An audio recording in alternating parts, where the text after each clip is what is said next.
This will be a Thanksgiving episode, as this week we celebrate Thanksgiving here in the United States. So I'll be contemplating perhaps a different list of things to be grateful for. So here we go, episode 171, Giving Thanks.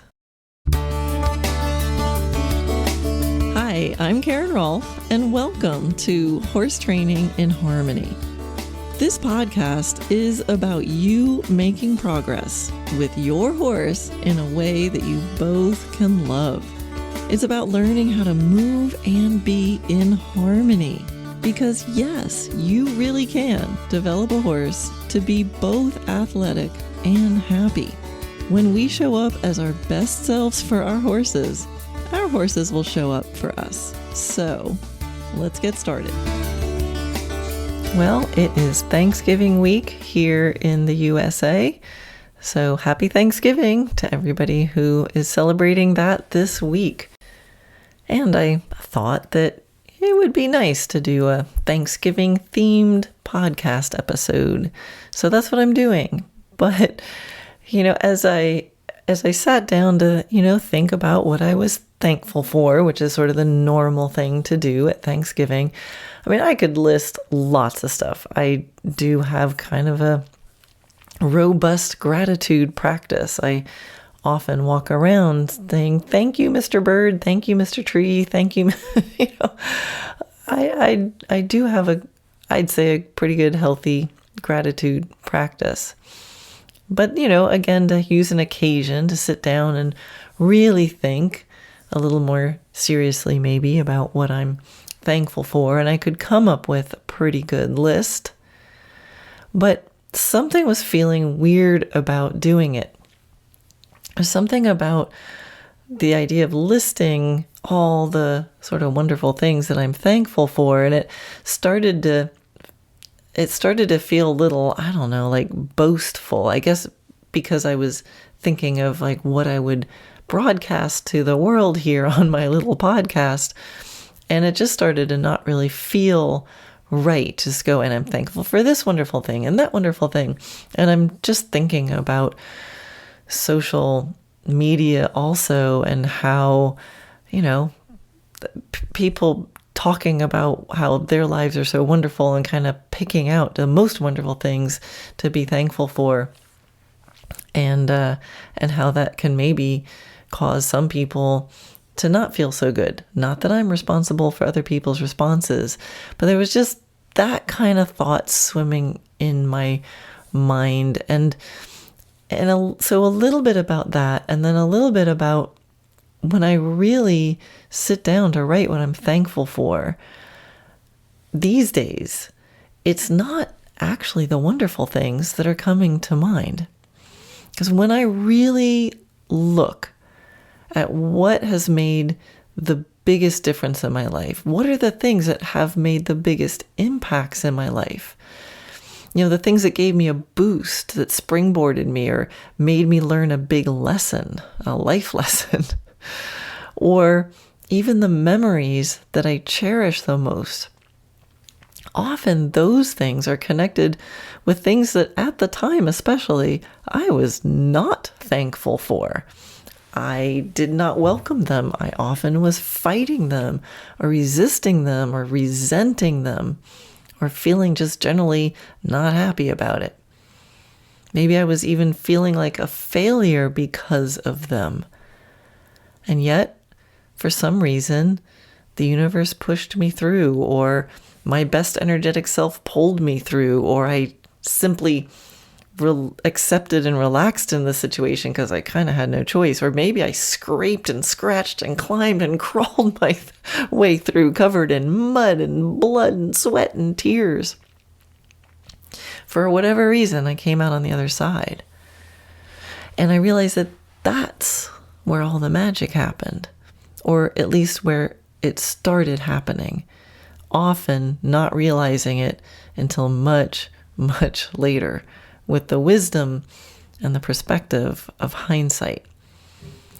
And it's because of this, with age, hopefully is coming some wisdom, that I've learned that when things are not always going the way I want them to, or the way I would like them to.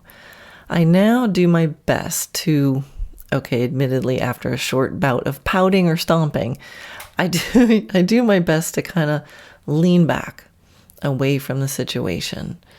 And it's that leaning back, just energetically, to take that step, maybe physically too, take a step back. Give yourself some space, time, distance, or just a shift of perspective. Energetically lean back to see if I can somehow create this distant perspective. The same that I can look back at earlier times in my life and go, that really kind of stunk at the time, but look what I gained from it.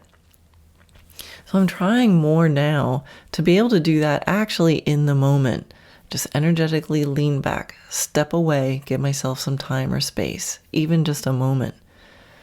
And to be able to then start seeing myself, and to see myself in the situation, but even more, I want to see myself seeing the situation. Does that make sense? It's kind of like the advice that we can give others. When we see other people in a situation where they're not happy because it's not going their way, it's often so clear and so simple, right? We can see what they need, and we have the advice. So I'm trying to create this habit of leaning back just enough so I can see myself seeing the situation, and maybe I can give myself the advice that I need. And maybe if I can bring myself far enough away from myself, that maybe I will listen to myself. The same way we listen to trusted friends. So, in general, I feel like a pretty fortunate person. Like I said, there's a lot that I can be thankful for. I do feel like many things have gone my way in life. And actually, in reality, I probably have about an average amount of good fortune. I've worked hard, and plenty of stuff has not worked. I'm sure that I have walked past many opportunities, squandered plenty of them also. And yeah, I've jumped on a few opportunities too. But we don't really know where how do I gauge myself? How fortunate am I? I don't know. Compared to what? Compared to who? How do we really know after all? I mean, it's so easy to look at someone else and go, well, if I only had their stuff, if I only had their opportunities. But how do we know? We can't really know. So trying to describe myself as a fortunate person or a not fortunate person is kind of like, why am I even trying to do that? It is what it is. I've walked past opportunities, I've squandered some, and I've jumped on a few and benefited. And the thing is, we can't ever really know what's a good opportunity or what's a good situation or a bad situation. And so I started to think about I think it's a Taoist parable. I've heard this story told by many people in many situations, and probably all coming from different sources, but it's the same story. And the one I know is a Taoist parable, and it's about the Chinese farmer, right? So, nutshell, a long time ago, poor Chinese farmer lost a horse. His horse ran away. And the neighbors came around and said, well, that's too bad. That's terrible. And the farmer said, maybe. And then a little while later, the horse returned and actually came back with other horses with him. Now he had like 7 horses. And the neighbors came around and said, that's great fortune. To which the farmer replied, maybe. And then the next day, the farmer's son was trying to tame some of these new horses, and he fell off and he broke his leg. And the neighbors came around and said, oh my gosh, that's terrible. That's really bad luck. And the farmer said, maybe. And shortly after, the emperor declared war on the neighboring nation and ordered all the able-bodied men to come fight. Many died or were badly maimed, but the farmer's son was unable to fight, and he was spared because of his injury. And all the neighbors came around and said, well, that's really good fortune. To which the farmer replied, maybe. And you get it. The story goes on and on. Alan Watts has said, the whole process of nature is an integrated process of immense complexity, where we never know the true consequences. I can think of a couple horse stories off the top of my head that kind of echo that Taoist parable. I mean, I can think of when I had my first horse, Chessie, and I was in pony club and not at all interested in dressage. And our pony club was invited to do a junior hunt. And some of you may have heard me tell this story already. But my little first horse, a little swayback quarter horse cross, something or other, mutt of a horse, he kind of had two speeds. He had what I call his John Wayne trot, which was this like really slow, smooth little trot. And then he had cantering very fast. And he had not a whole lot in between those two things. So when the first part of the hunt was an actual hunt and, you know, sniffing through the woods and going kind of slow. And then the last part of it was a drag. And that's the part where, you know, everybody just takes off galloping and off you go.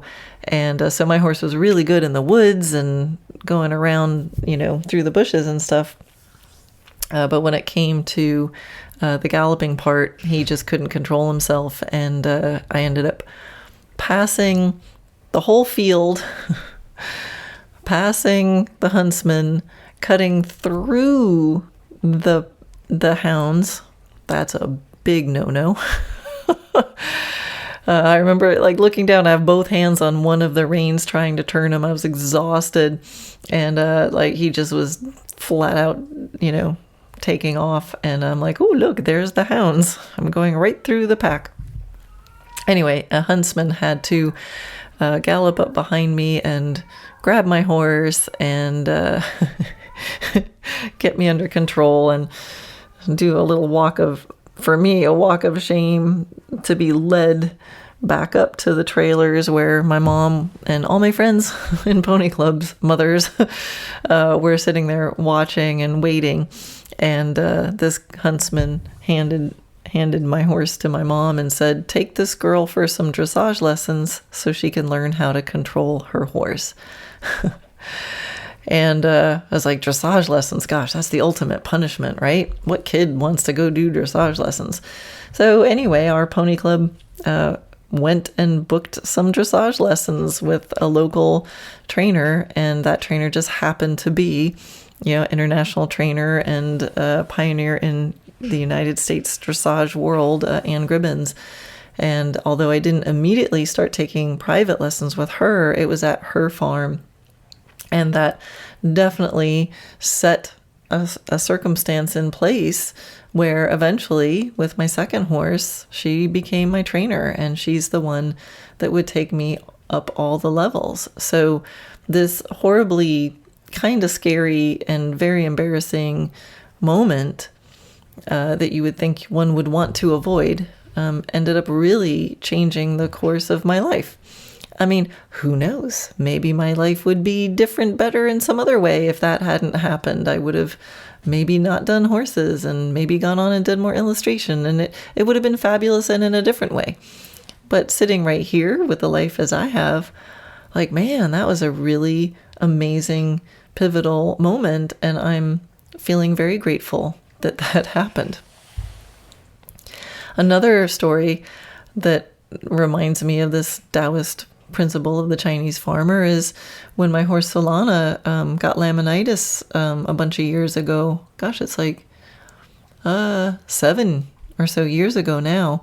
And she didn't have any rotation, just a little bit, but when we got the inflammation down, it wasn't truly rotated. It went back. But she was very, very lame and in the stall for a while. But there became a point where we could do a little, something. I could talk to her. And in the meanwhile, even while she was still in a lot of pain, we spent a lot of non-demanding time together.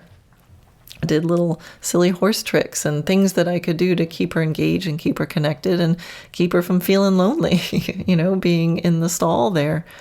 So there was lots of creativity around fulfilling her needs for social interaction and, some enrichment.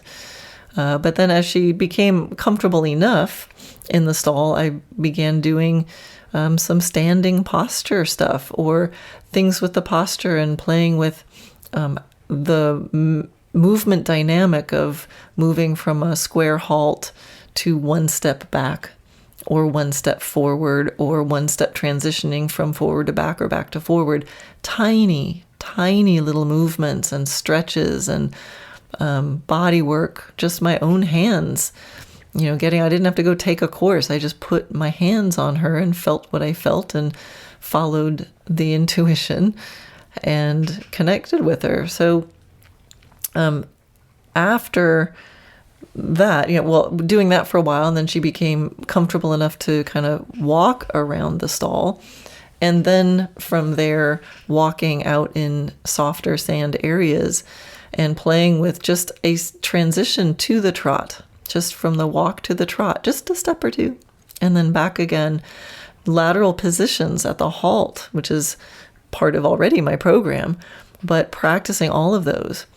And at the end of all of that, coming out of it, and I can remember the first time able to kind of send her out online and let her move, and thinking, oh my gosh, she's moving better than before.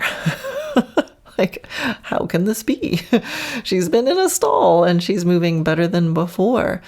And she's a horse I bought a lot as an impulse and a curiosity based on her breeding, because she's Kiger Mustang Andalusian Oldenburg cross. So I'm like, I'm curious.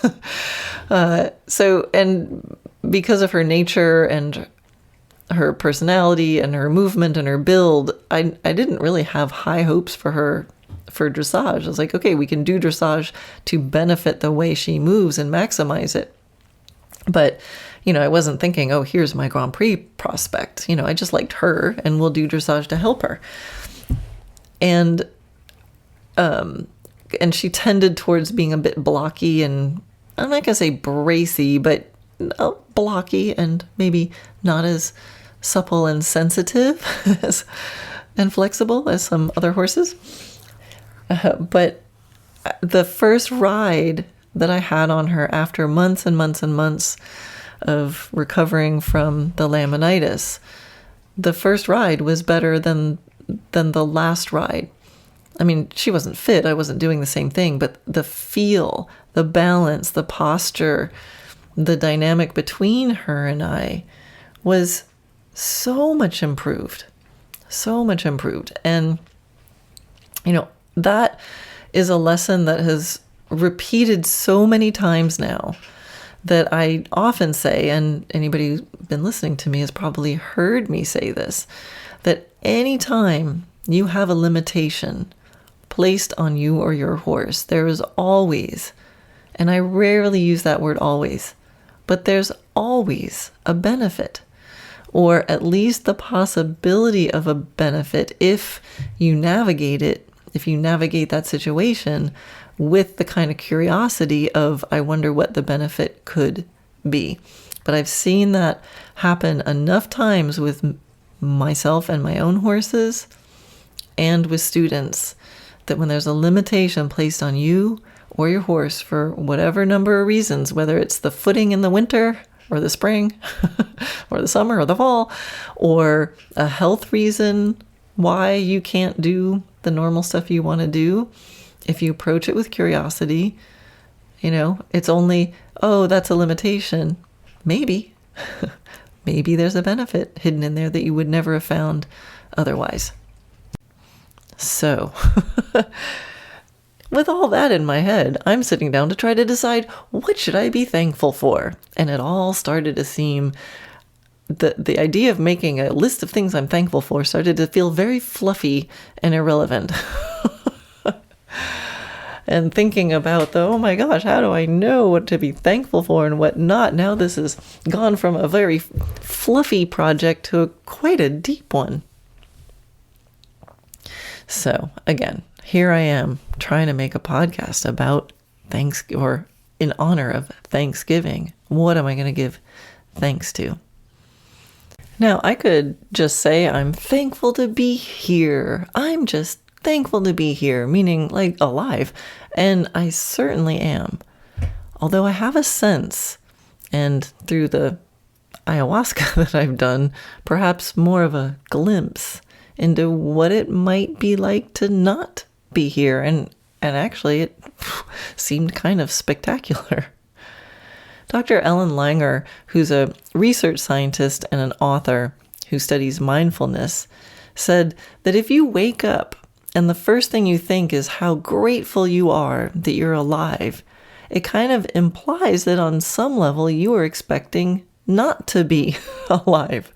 So how can you be thankful? So the thankfulness is kind of like a veneer covering up a subconscious whole thought of, I don't think I'm going to be here. So she said, instead of sort of subconsciously expecting to die, just so you can be grateful that you're not, to like let go of both of those things and just simply enjoy the moment. So I love that idea, although I do know that sometimes an angel of death's reminder can keep us mortal humans from taking things for granted. Anyway, in the spirit of all these sorts of musings going on in my head, I'm going to share the other list. I'm going to share the list of things, well, it's a partial list, but the list of things that perhaps my brain wants to forget or wished never happened. The list of things that would tend to push aside when making our usual list of things I'm thankful for. So this is a list of some mistakes and stuff I'm not proud of and things that didn't go my way. Things that typically I would maybe say that I wish hadn't gone the way that they did or hadn't happened. These are things that I was not in the moment, feeling thankful for at all. So at this point, I think I owe them an overdue nod of approval, and to move them off the bad list and onto the just stuff that happened list. I mean, moving forward, I think that's the only list I'm going to keep. And I can still celebrate wins and accomplishments and goals that I've met and be proud of stuff like that. It's not good or bad. It's certainly not better or worse than anyone else. And remember, all the consequences are yet to be determined for anything that we're doing. We can't know the consequences.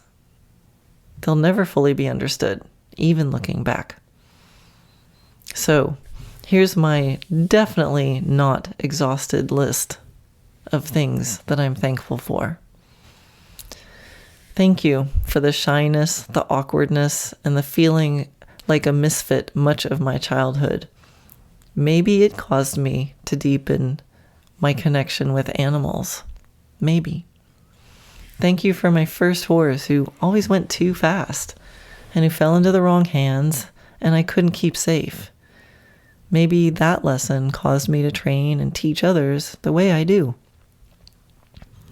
Thank you for my second horse with the most uncomfortable trot, who also refused to do dressage too many days in a row, and he could buck like a champion bucker.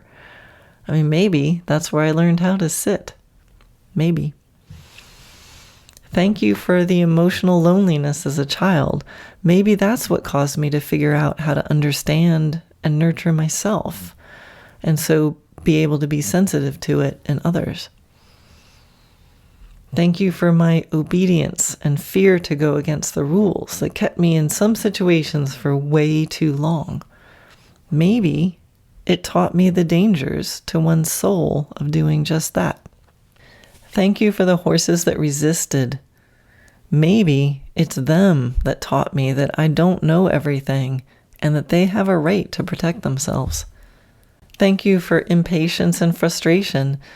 Maybe seeing that acted out and the damage it causes to oneself and others has caused me to develop more compassionate and graceful ways of navigating things that don't go my way.